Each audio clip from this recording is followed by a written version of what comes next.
রুকো যারা, সবার করো। এই প্রোডাক্টগুলো আসলে এইটা কেন রাখেন আপনি ব্যাগ? এটা আমার পার্সোনাল বিষয়। আমার ব্যাগে কি থাকবে কি থাকবে না, কি রাখবো কি রাখবো না, এই কৈফিয়ত কি আমার আপনাকে দিতে হবে? আমি এটা বারকে নিয়ে আসলে এটা আমার অন টাইম আমার ব্যাগে থাকে।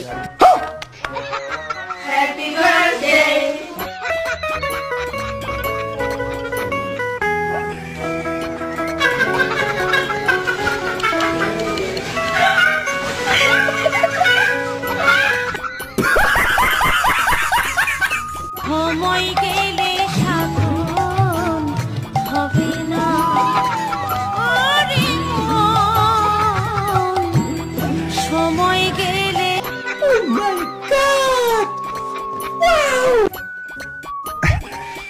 Oh